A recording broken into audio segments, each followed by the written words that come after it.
Golden State Warriors as they are on the floor preparing for Game 3 of the NBA Finals. Jared Greenberg is also on the floor. He has one of the Splash Brothers with him. I think it's Klay. Yeah, that's right. His mama called him Klay. We're going to call him Klay. Klay, you are no stranger to the NBA Finals, but you are a historian of the NBA. And True. to walk into this building and to play under these banners on Wednesday night, what's that going to mean to you? It means a lot because my father played in a series like this, 30-something years ago. So to do it for another generation, our family, is special. And, growing up watching Lakers Celtics was everything. Now, to kind of carry that torch for California, it's a really cool honor. And it gets you closer to Kobe and giving you more bragging rights over your dad. Yeah, that's for sure. I'll never catch Kobe with the individual accolades, but the guy's the greatest to ever play. But I can't even put myself in the same sentence, so I retract everything I just said. We're still going to use it, though. Yeah, that's fine. Yeah. You're a very in-the-moment type of guy. Will you take a moment during Game 3 to kind of soak all this in? Yeah, I'm doing it right now. Especially, I was just telling you, considering where I was at this time last year to now be here, it's surreal. Like, last year I was just coming out of, the basic stuff with rehab, and I was finally able to jog, and now to be fully playing ball again in the finals, it's really a dream.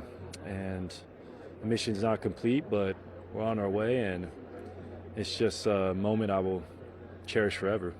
A year ago may feel like a long time, but when you're coming off of two catastrophic injuries that you endured, do you have to, and I know how competitive you are, but do you have to kind of put it in perspective about how far you've come in such a short period of time? Oh, yeah, definitely, because there's nights where the ball won't go in as much as you want, or you don't feel as athletic as you once did.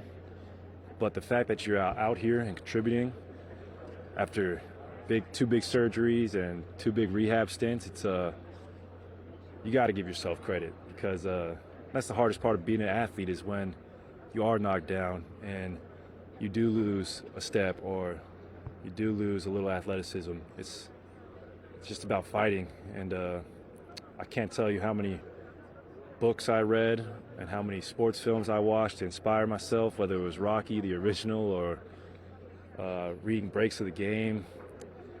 I had so much time in my hands, but I gained a lot of knowledge, and I gained just such an appreciation for this stage, and it's something I don't take for granted. And I'm just so freaking happy to be here and have another chance to get a W tomorrow night.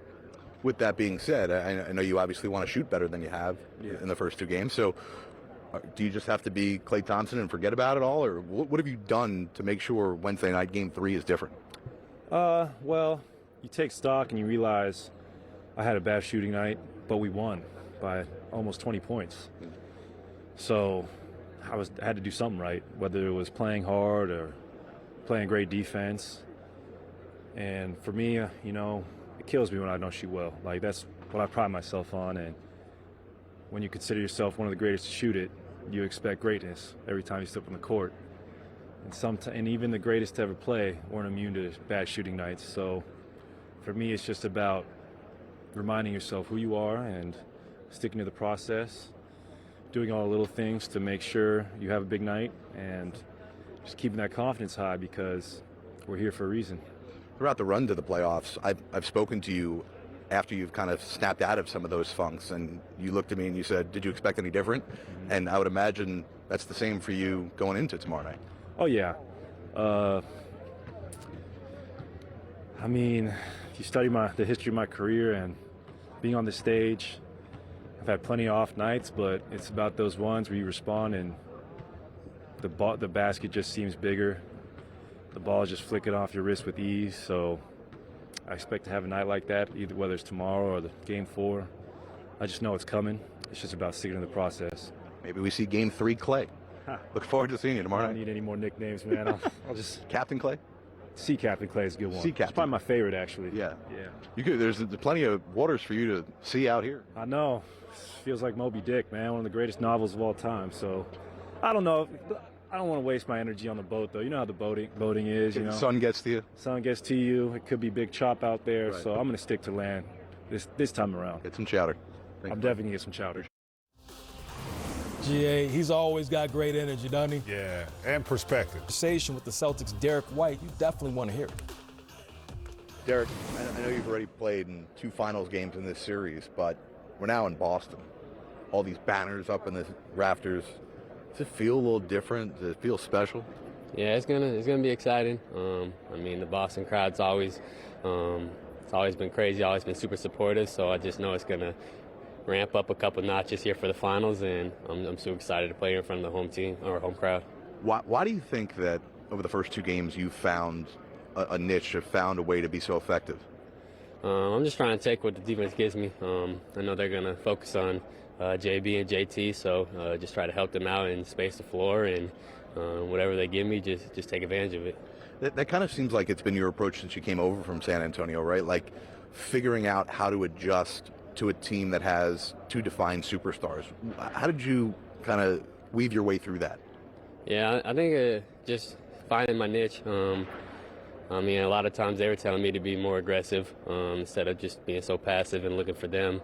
So just hearing that from them and from the coaching staff, it helped me just get back into my game. And I know that I can help the team a lot more when I'm being aggressive and doing what I do.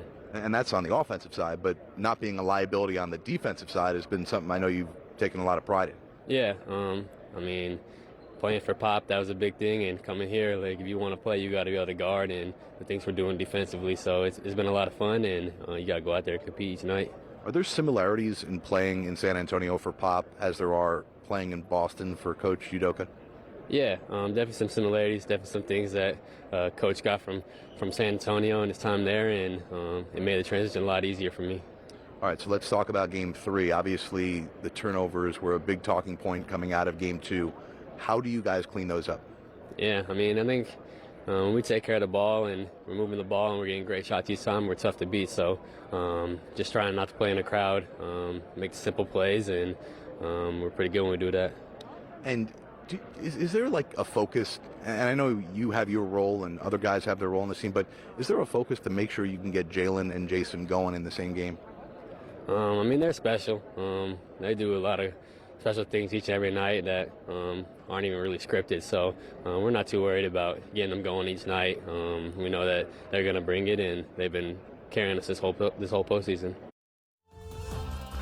Jared Greenberg there, Steph Curry here. We're going all access next. Everything that you didn't see in Game 2, we are going to show you.